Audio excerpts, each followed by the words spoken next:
Today I'm going to show you how to make the best ever beef tenderloin roast. Beef tenderloin is perfect for the holidays and taking center stage on your Christmas dinner table because it's elegant and so incredibly tender that it almost feels indulgent. It's also a pricey cut of meat, which can make it feel a little intimidating, but fear not, because I've got an easy, totally foolproof recipe for you today. In fact, if you made my prime rib recipe last year, you may notice some similarities with the garlic herb crust, but this beef tenderloin recipe cooks in about half the time. It's also super easy to carve, you just have to slice it up, and it's insanely delicious when it's served with my homemade horseradish sauce, which I'll also show you how to make. I'm really excited to share this recipe with you today because it's one of my personal favorites, so let's dive right in.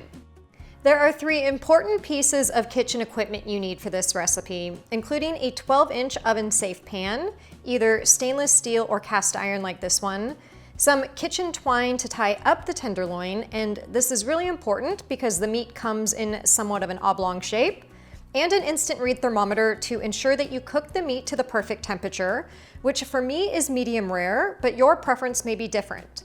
You could also use a probe thermometer if you have one, and these are great because you don't have to open the oven to see what the temperature is.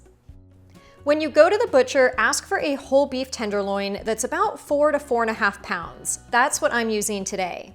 You could also use 2 2-pound center cut tenderloins, which is just the middle portion with the ends trimmed off. Sometimes that's available at your butcher counter, and it's also known as a Chateaubriand cut. Now, because I have a whole beef tenderloin today, you'll notice one end is thicker and the other end thins out. You'll want to fold that thinner end over so that the meat is uniform in thickness. This ensures that the meat will cook evenly, and we'll tie it up here in a second. But in order to get this big hunk of meat to fit in a pan, you'll need to slice it in half. So once the thin end is folded over, find the midway point and slice it. As I mentioned in the intro, beef tenderloin is a pricey cut of meat, and there's a good reason why. It's where filet mignon comes from. Filet mignon is actually just the middle portion of the tenderloin sliced up. And that, my friends, is why this recipe is such a coveted main during the holidays. Now, it's really important that the beef tenderloin is tied up with kitchen twine, which makes it more uniformly shaped for even cooking, so don't skip this step. Tie the twine around one end of the tenderloin, about 1 inch from the end, and tie it in a knot on top. Sometimes you have to shimmy the twine underneath to get it into the right spot, but when you pull it tight, the tenderloin will form more of a cylindrical shape. Then just twist a portion of the twine around your hands and place it over the end and bring it down to about 1 inch below your first knot. Pull that tight and then keep repeating this process until you've got the beef tenderloin all tied up. When you're done, just snip the twine with scissors.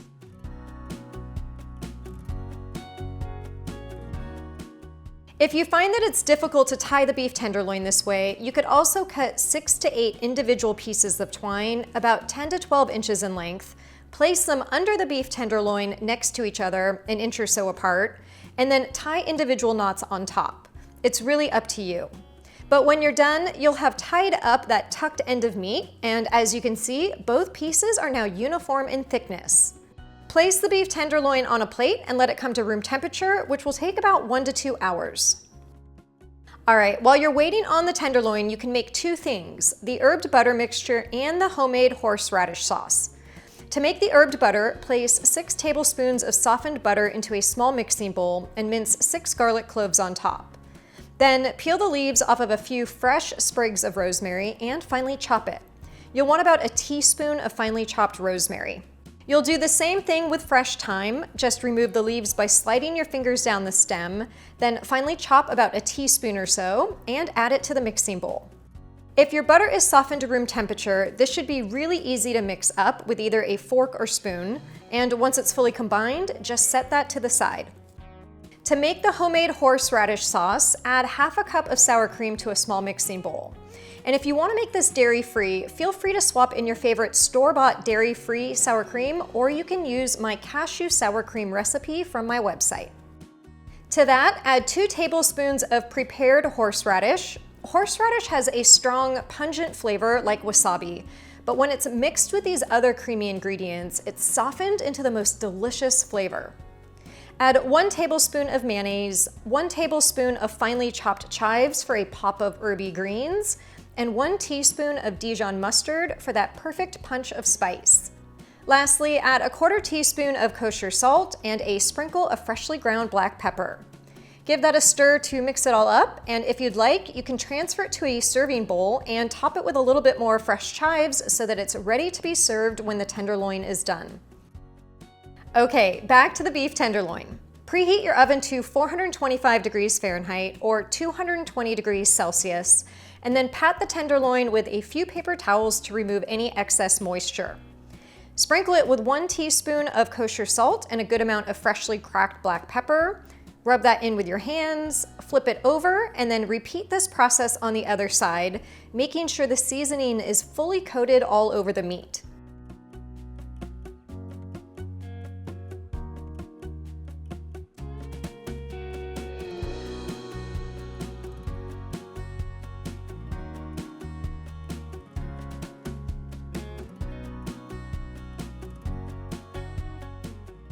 Add about 2 tablespoons of avocado oil to a pan on medium-high heat. Give it a swirl to coat the bottom. And once the oil is shimmering and hot, add the beef tenderloin. And see, that big 4-pound, well, mine was actually closer to 4.5 pounds of hunking meat fits perfectly into a 12-inch skillet. Sear the meat for a few minutes on each side until a nice golden brown crust forms, then use tongs to flip it and sear another side. This should take about 10 to 12 minutes total.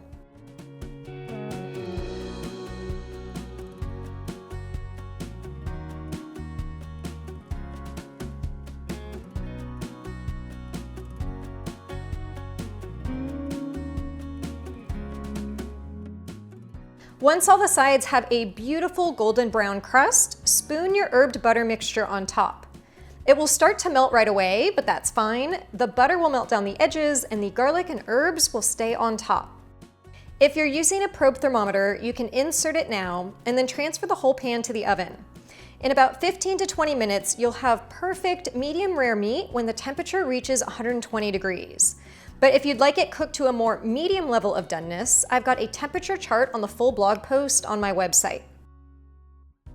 The meat is going to smell amazing when it's done, and I know you're going to want to slice right into it, but it's really important that you let it rest for 10 to 15 minutes so that the juices can redistribute in the meat.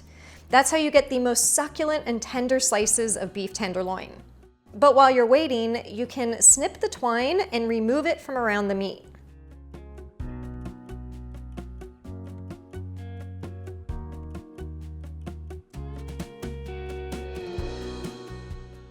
After it's rested, use a sharp knife to slice the beef tenderloin into 1-inch thick pieces.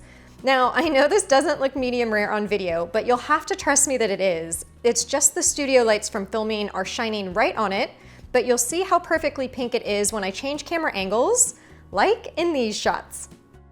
It's such a beauty sliced onto a serving platter with a few extra sprigs of rosemary. It will definitely be the shining star of your holiday party or Christmas dinner. Beef tenderloin is delicious served up with honey glazed carrots, green beans, garlic herb roasted potatoes, and roasted broccoli or roasted Brussels sprouts. And I have recipes for all of those on my website.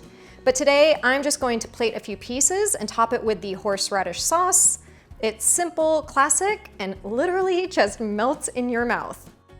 If you enjoyed today's video, make sure to give it a thumbs up, share it with your family and friends, and I will see you again next year in the next video. I wish you guys all the best during the holidays, and I can't wait to see your photos of how this recipe turns out.